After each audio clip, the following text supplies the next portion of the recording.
ലിബിൻ മരുഭൂമിക്കിടയിൽ ആവരിച്ച് ഈ തുപ്പാളികൾ കാഞ്ചടിച്ച് ഇറ്റാലിയൻ പട മുന്നോട്ട് ഗമിച്ചു. പക്ഷേ നിരൂതര 40 സംഘത്തിൽ അവരുടെ മുൻപിൽ പിടിച്ചു നിൽക്കാനായില്ല. ഒന്നിന്റെ പുറമെ ഒന്നായി ചേതനേറ്റ് വീണു. മുഹ്താറിന് തോൽക്കാൻ മനസ്സുണ്ടായിരുന്നില്ല. ഉമർ മുഹ്താർ പ്രായം പറഞ്ഞ് ധീരമായി പോരാടി. പക്ഷേ അദ്ദേഹത്തിന്റെ കുതിരയുടെ കാലിലേറ്റ ആളെത്താൻ അദ്ദേഹം അവിടെ ചേതനേറ്റ് വീണു, തെറിച്ചു വീണു. എണീറ്റപ്പോഴേക്കും ശത്രുക്കൾ വലയം ചെയ്തു.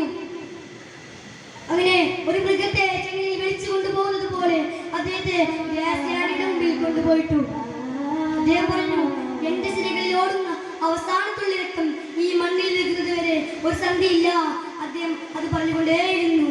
അങ്ങനെ ആ ദിവസം വന്നെത്തി 1931 സെപ്റ്റംബർ 14.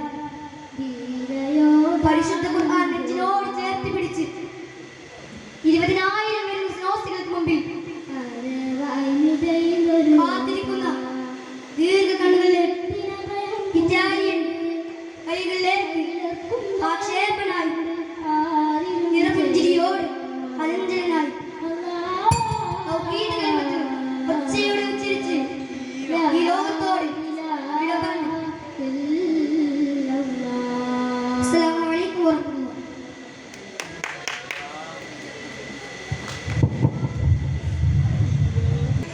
അസ്സലാമു അലൈക്കും വറഹ്മത്തുള്ളാഹി തആല വബറകാതുഹു.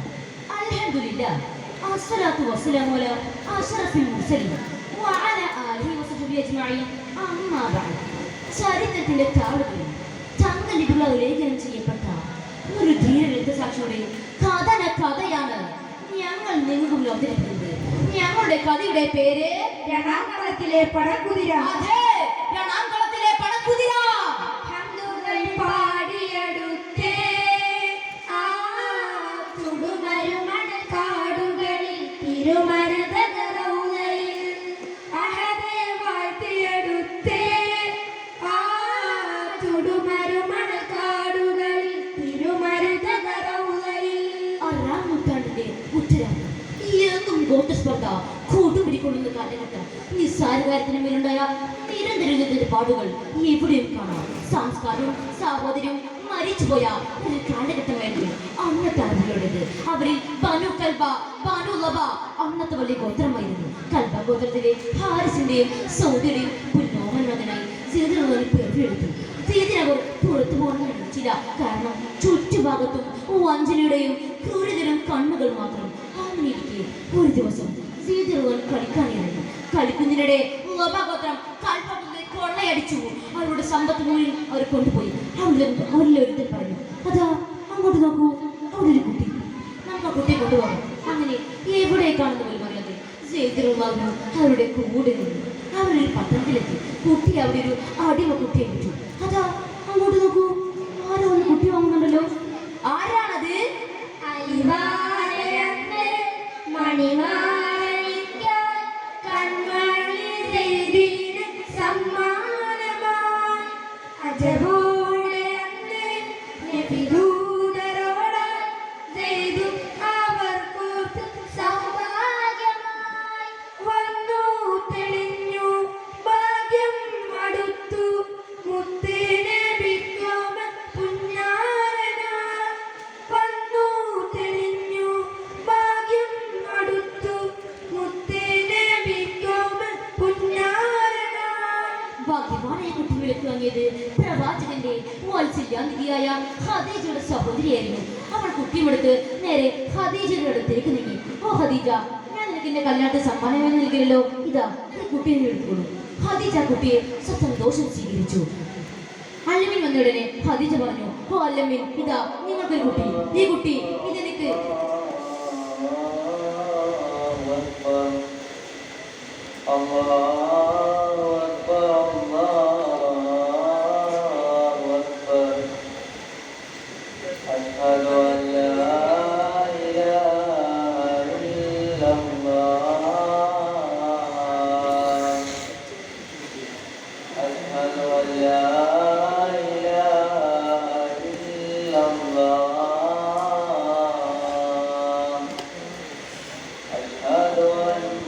محمد رسول الله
അലമീൻ വന്നിടനെ ഖദീജ പറഞ്ഞു, ഓ അലമീൻ, ഇതാ നിങ്ങൾക്കൊരു കുട്ടി, ഈ കുട്ടി എനിക്ക് പാർട്ടീഷൻ ലഭിച്ചതാണ്, നിങ്ങളാണ് ഈ കുട്ടി വളർത്തിയത്, നിങ്ങളാണ് ഇതിനറിയാം. അലമീൻ ആ കുട്ടിയെ സസ്നേഹം സ്വീകരിച്ചു. കാലചക്രം കറങ്ങിക്കൊണ്ടേയിരുന്നു. പ്രവാചകൻ കുട്ടി തന്റെ മകനെ പോലെയും കുട്ടിക്ക് പ്രവാചകൻ തന്റെ പിതാവിനെ പോലെയുമായി മാറി.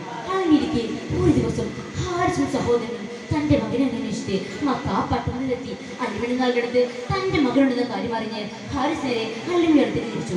ഓ അല്ലിമിൻ, നിങ്ങളടുത്തുള്ള കുട്ടി അതെന്റെ കുട്ടിയാണ്, ദയവായി അവൻ നിങ്ങൾ എനിക്ക് തിരിച്ചു തരണം. നിങ്ങൾ വാങ്ങിയതിനേക്കാൾ ഇരട്ടി പണം ഞാൻ നിങ്ങൾക്ക് നൽകാം. ഇത് കേട്ട് അല്ലിമിൻ പറഞ്ഞു, ഇത് നിങ്ങളുടെ കുട്ടിയാണെങ്കിൽ നിങ്ങൾ എന്നെ കൊണ്ടുപോയിക്കോളൂ, എനിക്ക് ഇതിന് ആവശ്യമില്ല. ഓ അപ്പയെ കണ്ടത് സീതും വിഗ്രഹം തുടങ്ങിയ സീതു നോക്കി പ്രവാചകൻ പറഞ്ഞു, മകനോടാ തിങ്കൾ കാണിച്ച പൊന്നു ബാപ്പ ഞാനന്നേ ഞാനാ മകനോടാ ബാപ്പ കഥയാലരുളുന്നേ തിങ്കൾ കാണിച്ച പൊന്നു ബാപ്പ ഞാനന്നേ. നിന്റെ ബാപ്പ നിന്നെ കാണാൻ വന്നതില്ല ചെയ്തേ, നിന്നെ കൊണ്ടുപോകാൻ വന്നതാണ് ചെയ്തേ, നീ കാണുന്നില്ല ചെയ്തേ. വാപ്പയെ കണ്ടതിൽ സീറ്റും വിഗ്രഹം തുടങ്ങിയ ചെയ്തി നോക്കി വാപ്പ പറഞ്ഞു, ചെയ്തേ നിന്നെ കാണത്തിൽ എത്ര വിഷമിച്ചെന്നോ, എത്ര സങ്കടപ്പെട്ടെന്നോ, ഊണും ഉറക്കവുമില്ലാത്ത നിന്റെ ഉമ്മയെ നീ ഓർക്കുന്നില്ല ചെയ്തേ. ഇതാ ഇവിടെ നിൽക്കുന്ന ഇളാപ്പയാണ് ചെയ്തേ. എല്ലാവരും കേട്ടതിന് ശേഷം ജീവിതമായിരുന്നു സീതുമ്മയെ കൊണ്ട് പറഞ്ഞു, ഉണ്ട് വാപ്പ, എനിക്ക് എല്ലാവരെയും ഓർക്കുന്നത്, എൻ്റെ ബാപ്പയെ, എൻ്റെ ഉമ്മയെ, എൻ്റെ ഇളാപ്പയെ എല്ലാവരും ഞാൻ ഓർക്കുന്നു വാപ്പ. അതിലുപരി ഞാൻ സ്നേഹിക്കുന്ന എന്നെ സ്നേഹിക്കുന്ന അല്ലിമിനെ വിട്ടു നിൽക്കാൻ എനിക്കാവില്ല ബാപ്പ, എന്നെ നിർബന്ധിക്കരുത് ബാപ്പ. ഇത് കേട്ട് ഹാരിസ് പറഞ്ഞു, ഇന്ന് നിനക്ക് സന്തോഷിക്കാൻ മകനെ, നിന്റെ ഉമ്മയെ ഓർത്തറിഞ്ഞാൽ അവൾ സന്തോഷിക്കുമായിരുന്നു. കാലചക്രം വീണ്ടും കറങ്ങിക്കൊണ്ടേയിരുന്നു. അങ്ങനെയാണ് അത് സംഭവിച്ചത്. എന്താണ് സംഭവം? ഇസ്ലാമിക് സന്ദേശങ്ങൾ ലോകമാകെ പരത്തുവാൻ അബൂബക്കറും പിന്നെ ഖദീജ ബിബിയും ഇസ്ലാമിക് ശുജാഅത്തയാണെന്നിരുന്നേ, ഇസ്ലാമിക് ശുജാഅത്തയാണെന്നിരുന്നേ. കാലം സമാനി അജബത്തിൻ കാലമേറി, കാലം സമാനി അജബത്തിൻ കാലമേറി. പൊന്മഞ്ഞിരുന്നേ മുഹമ്മദിനരികിലെ അഫ്വത്ത് നബിയോർ നൽകിയിരുന്നേ, പൊന്മഞ്ഞിരുന്നേ മുഹമ്മദിനരികിലെ അഫ്വത്ത് നബിയോർ നൽകിയിരുന്നേ. കാലങ്ങൾ കുറെ കഴിഞ്ഞു. പ്രവാചകന് നുബുവത്ത് ലഭിച്ചു. ആദ്യം സിദ്ദീഖും പിന്നെ ഖദീജയും പിന്നെ അലിയും ഇസ്ലാമിന്റെ തിരിച്ച് കടന്നു വന്നു. നബിതകളുടെ ഡയറി മുഴുവൻ മനസ്സിലാക്കിയ സീദിനും ഇസ്ലാമിന്റെ തിരിച്ച് കടന്നു വന്നു. എന്നാൽ സീദിനോട് ഇസ്ലാം അധികമൊന്നും നടത്തില്ല. കാലങ്ങൾ കഴിയുന്തോറും തനിക്കെതിരെയുള്ള വാർത്തകൾ അധികരിച്ചുകൊണ്ടേയിരുന്നു. എങ്കിലും ആ ധീര പോരാളി പ്രവാചകൻ തന്നെ അടിയുറച്ച് വിശ്വസിച്ചു. അങ്ങനെയിരിക്കെ ഒരു ദിവസം പ്രവാചകൻ തന്റെ പിറന്നാടായ ത്വായിഫിലേക്ക് യാത്ര തിരിച്ചു. അന്ന് പ്രവാചകന്റെ കൂടെ ഉണ്ടാകുന്ന സീന് പിന്നീട് ബദറിലും ഉഹദിലും മിന്നിത്തിളങ്ങി. എങ്കിലും ആ ധീര പോരാളി തേനോകത്തിന്റെ കാരണമെന്നതല്ലേ തേടി വന്ന്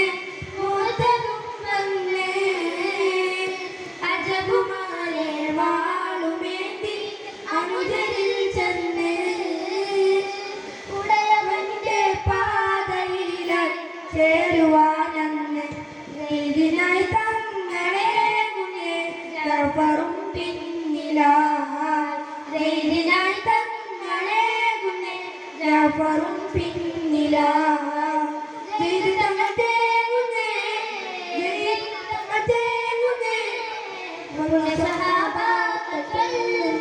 അതവരും പോയിടേ പുണ്യസഹാബാക്കൾ ചെല്ലുന്നേ, അതവരും പോയിടേ.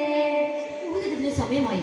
സഹാബാക്കൾ എല്ലാവരും ഊഹദിന് തയ്യാറെടുത്തു. പ്രവാചകൻ എഴുന്നേറ്റ് നിന്നുകൊണ്ട് പറഞ്ഞു, ആദ്യം ആദ്യം ചെയ്തും പിന്നെ അബ്ദുള്ള ബിൻ റവായും പിന്നെ ജാഫറും യുദ്ധത്തിന് നേതൃത്വം നൽകട്ടെ. ഇത് കേട്ട് ചെയ്തിരുന്നാലും അറിയാതിരിക്കാൻ കഴിയില്ല. ഇത് കേട്ട് സ്വഹാബാക്കൾ പറഞ്ഞു, എന്ത് പറ്റി ചെയ്തേ? ബദറിലും മുതലും നീ മിന്നി തിളങ്ങുന്നത് കണ്ട് ഞങ്ങൾ വിചാരിച്ചു നീ ധീരനാണെന്ന്. നീ ഇത്രയും ഭീരുവാണ് ചെയ്തേ. ഇത് കേട്ട് ചെയ്തിരുന്നാലും വീട്ടിപ്പിക്കൊണ്ട് പറഞ്ഞു, സ്വഹാബാക്കളെ നിങ്ങൾ എന്നെ തെറ്റിയിരിക്കുന്ന സ്വഹാബാക്കളെ, പ്രവാചകന്റെ വാക്ക് നിങ്ങൾ കേട്ടല്ലേ സ്വഹാബാക്കളെ? ഞാൻ യുദ്ധത്തിൽ ഷഹീദാവുന്നതിലെ സ്വഹാബാക്കളെ പ്രവാചകൻ പറഞ്ഞത്. പ്രവാചകന്റെ വാക്ക് കാലത്തിന്റെ കരിയിലെ പോലെ മായ്ക്കാൻ പറ്റുന്നതാണോ സ്വഹാബാക്കളെ? അങ്ങനെ സ്വഹാബാക്കൾ ഊഹത്തിന് തയ്യാറെടുത്തു. ചെയ്തിരുന്നവരും അവരുടെ കൂടെ തയ്യാറെടുപ്പിലാണ്.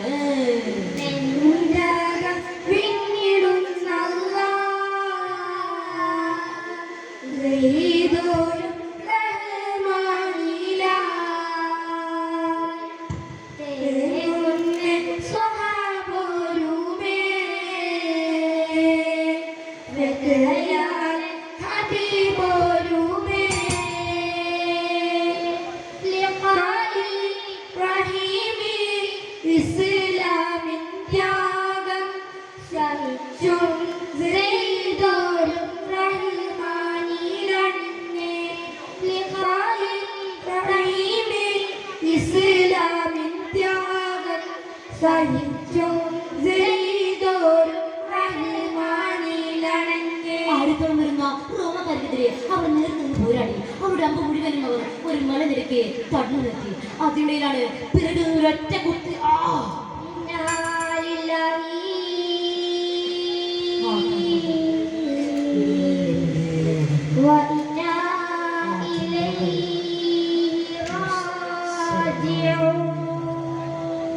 ഇത്രയും പറഞ്ഞുകൊണ്ട് ഇസ്ലാമിന്റെ ധീരത സാക്ഷ്യം വഹിച്ച സീദറുകളുടെ കഥ ഞങ്ങൾ അവസാനിപ്പിക്കുന്നു. അസ്സലാമു അലൈക്കും വറഹ്മത്തുള്ളാഹി തആല വബറകാതുഹു. അസ്സലാമു അലൈക്കും വറഹ്മത്തുള്ളാഹി വബറകാതുഹു. സഹോദരരെ, ഞങ്ങൾ നിങ്ങൾക്ക് മുമ്പിൽ ഒരു കൊച്ചു കഥ അവതരിപ്പിക്കുകയാണ്. നമ്മുടെ നാടിനെ അടക്കി ഭരിച്ച വെള്ളക്കാർക്കെതിരെ ജീവൻ സമർപ്പിച്ച് പട നയിച്ച നമ്മുടെ വെളുപ്പയുടെ കഥയാണിത്. ഞങ്ങൾ അവതരിപ്പിക്കുന്ന കഥയുടെ പേര് വാരിയംകുന്ന്. അതെ, മലയാള രാജ്യത്തിന്റെ മാപ്പിള സുൽത്താൻ. സർവനാഥനും അഖിലവും മോദി ഞങ്ങൾ പാടുന്നേ, വിസ്മയം സദാ സലാമും ഹംദുമേകുന്നേ. സർവനാഥനും അഖിലവും മോദി ഞങ്ങൾ പാടുന്നേ, വിസ്മയം സദാ സലാമും ഹംദുമേകുന്നേ.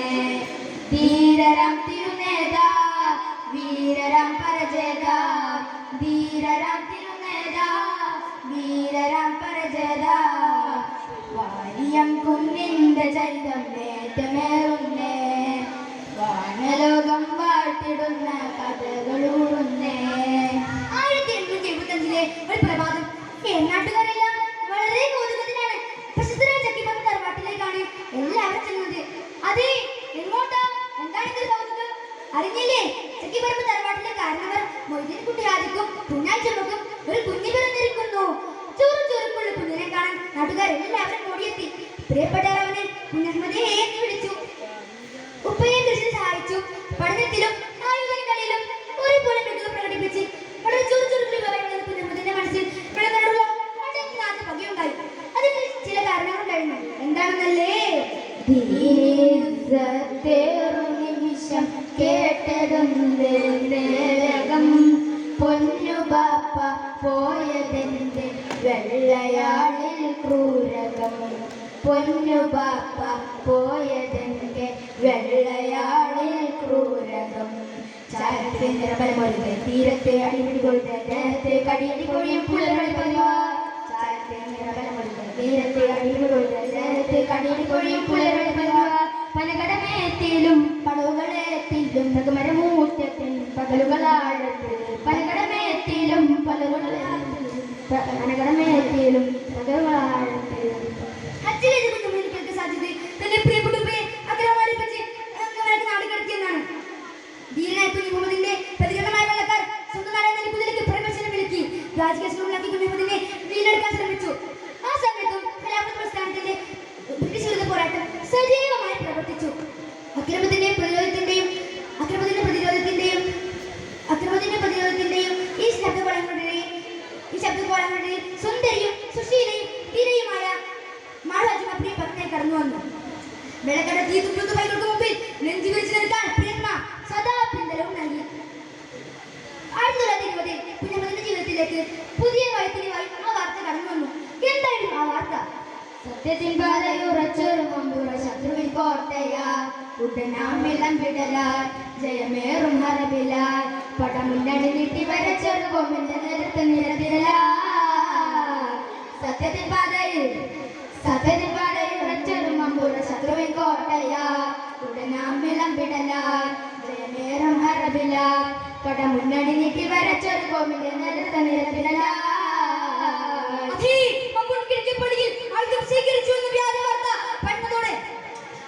ബ്രിട്ടീഷുകാർ പള്ളി വളഞ്ഞു. ആ കവാലികൾ പള്ളിയിലേക്ക് പൂട്ടിട്ട് കയറി. പള്ളി തകർക്കപ്പെട്ടു എന്ന വ്യാജവാർത്ത പരന്നതോടെ ശുക്രയെ മാപ്പിളയെ പോർക്കളത്തിലേക്ക് കുതിച്ചു പാലോ. മിഷനുകളുടെ ഗർജനങ്ങൾക്ക് മുമ്പിൽ മാപ്പിള നല്ല വടിവാളുകളും നെൽപെരുമുഴങ്ങളും അടിയുറച്ചു നിന്നു. ബ്രിട്ടീഷുകാർ വിരണ്ടോടി. അങ്ങനെ ആയിരത്തി കീഴിൽ നിർമ്മിച്ചെടുത്ത സമാധാനപ്പെടണം. വെറും 10 ദിവസം മാത്രമാണെങ്കിൽ പിന്നെ ഏറനാട്, വള്ളുവനാട്, കോഴിക്കോട്, പൊന്നാനി അങ്ങനെ 4 പ്രദേശങ്ങളിലായി 24 ഭരണപ്രദേശങ്ങളിലായി സുൽത്താൻ ബാരിയുടെ മലയാള രാജ്യം ബ്രിട്ടീഷുകാർക്ക് പേടി ശൂന്യമായിരുന്നു. വെള്ളക്കാരുടെ ചുണക്കി ചേക്കൂടി സാഹിബ് എന്ന ഒറ്റുകാരന്റെ അടുത്ത ഉയർത്തിപ്പിടിച്ചുകൊണ്ട് രാജ്യത്തിനങ്ങുമെങ്ങുമുള്ള സകലൊറ്റുകാർക്കെതിരെ സന്ധിയില്ലാ സമരം പ്രഖ്യാപിച്ചു. വീരതിഹാസങ്ങളെ വീഴ്ത്താൻ പിന്നീട് കുത്തിക്കില്ലത് മറ്റെന്ത് വഴിയുള്ളത്? അവർ അത് തന്നെ പറ്റി. ചോരയെത്തി പൂതിമുട്ട ക്രൂരകാരം നിരത്തി ചേതമാകെ ദേഹമാകെ ആഗ്രഹത്താൽ വിരത്തി ചോരയുത്തി പൂതിമുട്ട ക്രൂരകാരം നിരത്തി ചേതമാകെ ദേഹമാകെ ആഗ്രഹത്താൽ വിരത്തി ഖാദിന്റെ പ്രതികാരം കേട്ടിടുന്നേ താഴ്വാരം വീണിടുന്നേ ചതിയേറ്റം ചൊല്ലിടുന്നേ സിഗറൂറ്റം. ചതിക്കുഴിയിൽ വീട്ടിൽ വെച്ച് അവർ കീഴ്പ്പെടുത്തി. മാപ്പിൽ തന്നാൽ മക്കയിലേക്ക് നാട് കടത്താമെന്ന മോഹവാഗ്ദാനങ്ങൾ മുമ്പിൽ മാപ്പിൾ സുൽത്താൻ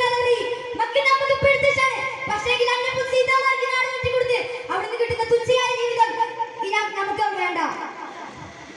നാട് വെട്ടിക്കൊടുത്ത് കിട്ടുന്ന അവിടെ കിടന്ന് മകിത്താവാൻ കിട്ടൂല. മാപ്പിൾ നാട് വെട്ടി കിട്ടുന്ന ജീവിതം എനിക്ക് വേണ്ട. ഞാൻ പിറന്നു വീണ മണ്ണിലേക്ക് എനിക്ക് അതിൽ ചേരണം. ഇന്നാളില്ല മലപ്പുറത്ത് കുഞ്ഞുമണിയിലെ പടിഞ്ഞാറൻ ചെരുവിൽ 2 റക്അത്ത് നിസ്കരിച്ച് അവരോട് നന്ദി പറഞ്ഞ് ആ മഹാനുഭാവൻ ലോകത്ത് നിന്ന് ഇവിടെ വരികയായി.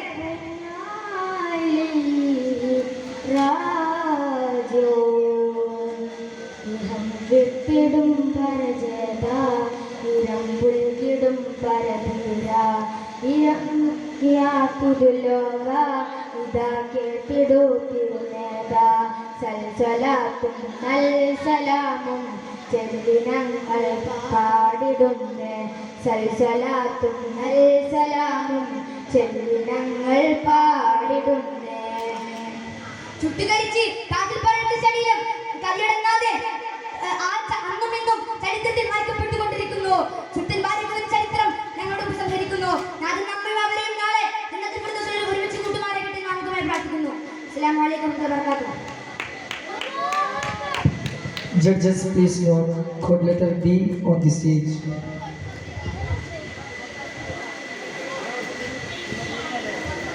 സീനിയർ വിഭാഗത്തിന്റെ സയൻസ് മാസ്റ്റർ സെമിനാർ ഹാളിൽ വെച്ച് നടക്കുന്നതാണ്.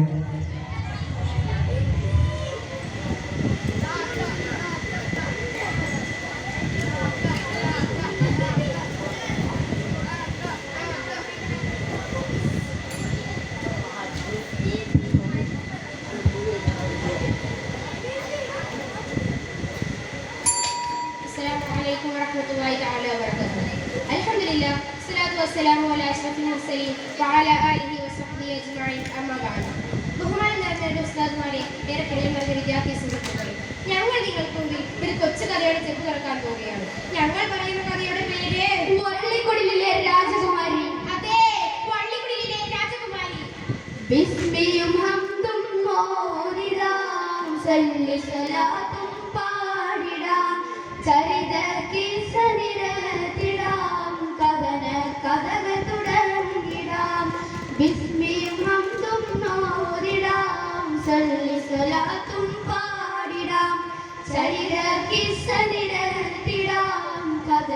കഥകൾ തുടങ്ങിടാം. കണ്ണെത്താ ദൂരത്ത് വിശാലമായ അറേബ്യൻ മരുഭൂമി, പൽക്ക, എന്തുകൊണ്ടും മനോഹരമായ ഒരു രാജ്യം. മൻസൂർ അലി ഖാൻ ബാദുഷയാണ് അവിടുത്തെ രാജാവ്. ധീരനും സത്യസന്ധനുമായ രാജാവിന് ലഭിച്ചതോ എല്ലായ്പ്പോഴും അല്ലാഹുവിനോടുള്ള ആരാധനയിൽ മുഴുകിയിരുന്ന സജ്ജനങ്ങളും. ഇത്രയൊക്കെ കളിയാടിയിരുന്നെങ്കിലും രാജാവിനെന്നും ദുഃഖം മാത്രം. കല്യാണം കഴിഞ്ഞ് വർഷങ്ങളേറെയായി. ഇപ്പോഴും ഒരു കുഞ്ഞിക്കാല് കാണാനുള്ള ഭാഗ്യം രാജാവിനുണ്ടായിരുന്നില്ല. രാജാവ് എല്ലായ്പ്പോഴും അല്ലാഹുവിനോടുള്ള പ്രാർത്ഥനയിൽ മുഴുകിയിരുന്നു. അങ്ങനെ രാജാവിന്റെ പ്രാർത്ഥനയ്ക്ക് വിരാമം വിട്ടുകൊണ്ട് അദ്ദേഹത്തിന് ഒരു കുഞ്ഞ് ജനിച്ചു. സുന്ദരിയായ പെൺകുഞ്ഞ്. അദ്ദേഹം അവൾക്ക് പേര് വിളിച്ചു സൊഫിയ. അതിലന്നൊരു രാത്രിയിലവിടത്ത് അരമനയിലൊരാമ്പൽ പൂമൂത്ത് ആ സുലഭസുരഭിതനിർവൃതിയിൽ രാജന്റെ മനസ്സിൽ കുഴലൂത്ത്. എന്തൊരാവേശം, എന്തൊരാഹ്ലാദം, പൊന്നാരമോളുടെ ജന്മദിനം. എന്തൊരാവേശം, എന്തൊരാഹ്ലാദം, പൊന്നാരമോളുടെ ജന്മദിനം. അവൾ ജ്ഞാനനിർമ്മലമായി വളർന്നു. അവൾക്ക് 15 വയസ്സായപ്പോഴാണ് അവൾ തന്റെ ആദ്യാഗ്രഹം തന്റെ പിതാവുമായി പങ്കുവെക്കുന്നത്. മറ്റൊന്നുമല്ല, തനിക്കപ്പുറത്തുള്ള കുളത്തിലേക്ക് ഒന്ന് കുളിക്കാൻ പോകണം. തന്റെ മകളുടെ ആദ്യാഗ്രഹം ആ പിതാവ് സാധിച്ചു കൊടുക്കാൻ നിർബന്ധിതനായി. കുളത്തിലേക്ക് കുളിക്കാൻ പോകുന്ന വഴി വെച്ചാണ് ഒരു യുവാവ് അവളെ കാണാനിടയാകുന്നത്. മറ്റാരുമായിരുന്നില്ല, സുന്ദരനും സുമുഖനും ആരോഗ്യങ്ങളുടെ ഗാത്രനുമായ അദ്ദേഹം ആയിരുന്നു. സൊഫിയയെ കണ്ടതും അദ്ദേഹത്തിന് ഒരു ആഗ്രഹം തോന്നി. സൊഫിയയെ വിവാഹം ചെയ്യണം. പിന്നൊന്നും നോക്കിയില്ല, കൊട്ടാരത്തിലേക്ക് പോയി രാജാവിനോട് കാര്യം പറഞ്ഞു. രാജാവിന്റെ ഉത്തരം കേട്ട് അദ്ദേഹം ഞെട്ടിപ്പോയി. മറ്റൊന്നുമല്ല, ഞാൻ നിനക്ക് എന്റെ മകളെ വിവാഹം ചെയ്തു തരാം. പക്ഷെ അതിന് പകരമായി ഒരു പിടി മുത്ത് അവൾക്ക് മഹറായി നൽകണം. അത് കേട്ട് അദ്ദേഹം അത്ഭുതപ്പെട്ടു. പക്ഷെ അദ്ദേഹം വിസമ്മതിച്ചില്ല. നേരെ മുത്ത് തിരഞ്ഞുകൊണ്ട് കടൽ തീരത്തെത്തി. ഹിന്ദു നബിയുടെ സാന്നിധ്യത്താൽ മുത്ത് കൈപ്പറ്റിക്കൊണ്ട് അദ്ദേഹം കൊട്ടാരത്തിലേക്ക് ഓടി. കൊട്ടാരത്തിൽ കണ്ട കാഴ്ച കണ്ട് അദ്ദേഹം ഞെട്ടിപ്പോയി. എന്താണത്? മാനത്തൊരു പന്തലേർത്തി നീലരാവ്, മംഗല്യ പെണ്ണായത്തി പൂനിലാവ്, മട്ടൊത്തലി വാസല്ല വിട്ടെത്തിയ പൂമോള്, മട്ടൊത്തലി വാസല്ല വിട്ടെത്തിയ പൂമോള്, മധുരത്തിരി നൽകണമെത്തും മാറണെടുത്തനാളെ. ഉയർന്ന പന്തലുകൾ, വിഭവസമൃദ്ധമായ ഭക്ഷണങ്ങൾ. അതെ, സൊഫിയയുടെയും രാജകുമാരന്റെയും വിവാഹം ഗംഭീരമായി നടക്കുന്നു. രാജാവിനെ വിളിച്ചു. നിങ്ങൾ ചതിയനാണ്, വഞ്ചകനാണ്, വാക്ക് പാലിക്കാത്തവനാണ്. രാജാവിനൊന്നും മനസ്സിലായില്ല. രാജാവ് ചെകുത്താനും കാര്യങ്ങൾ വിവരിച്ചു. രാജാവിന്റെ ചെകുത്താനും ചെങ്കടയിൽ നടുവിൽ നിൽക്കുന്നത് പോലെ തോന്നി. പിന്നെ അദ്ദേഹത്തിന്റെയും സൊഫിയ ബീവിയുടെയും വിവാഹം ഗംഭീരമായി നടന്നു. അപ്പോഴാണ് രാജാവ് വാർത്ത അറിയുന്നത്. തന്റെ മകൾ സൊഫിയ പാമ്പ് കടിയേറ്റ്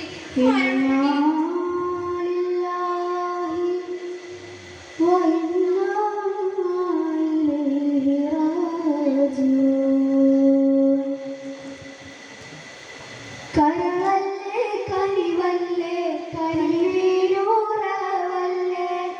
നിലവല്ലേ പൊരുളല്ലേ നീ തേനേ കരയൂലേ നിറയൂലേ കരളും ഇതും പോലെ ഉയരല്ലേ ഉണർവല്ലേ നീ മോളെ കണി കാണുവാൻ പോൽ നീയൊന്നു വരില്ലല്ലോ കഴിവുള്ള കാലം കഴിഞ്ഞില്ലേ.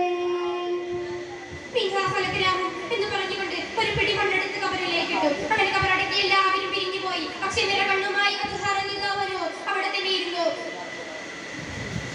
അദ്ദേഹത്തിന് ഒരു ആഗ്രഹം തോന്നി. തന്റെ സൊഫിയയെ ഒന്നുകൂടെ കാണണം. പിന്നൊന്നും നോക്കിയില്ല, ഒരു റാന്തലും എടുത്ത് കബറ് കുഴിച്ചു.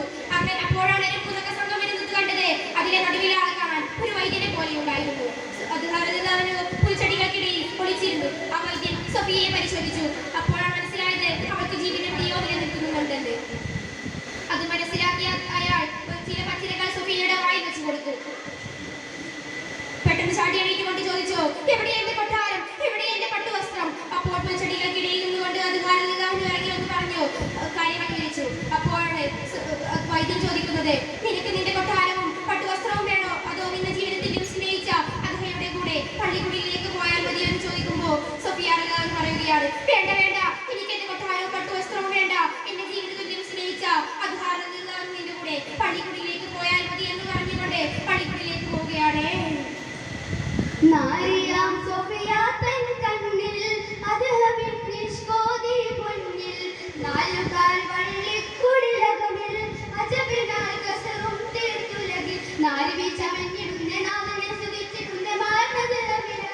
ചേർന്നിടുന്നേ നാരി വീച്ചമഞ്ഞിടുന്നേ നാഥനെ സ്തുതിച്ചിടുന്നേ മാരണതമിലായി ചേർന്നിടുന്നേ നാരി വീച്ചമഞ്ഞിടുന്നേ നാഥനെ സ്തുതിച്ചിടുന്നേ മാരണതമിലായി ചേർന്നിടുന്നേ നാരി വീച്ചമഞ്ഞിടുന്നേ നാഥനെ സ്തുതിച്ചിടുന്നേ മാരണതമിലായി ചേർന്നിടുന്നേ. അല്ലാഹു സുബ്ഹാനഹു വ തആല നമ്മെ അവരുടെ കൂടെ ജന്നാത്തുൽ ഫിർദൗസിനെ കുറിച്ച് മുത്തുമാറാട്ടെ പ്രാർത്ഥിച്ചുകൊണ്ട് നിർത്തുന്നു. അസ്സലാമു അലൈക്കും.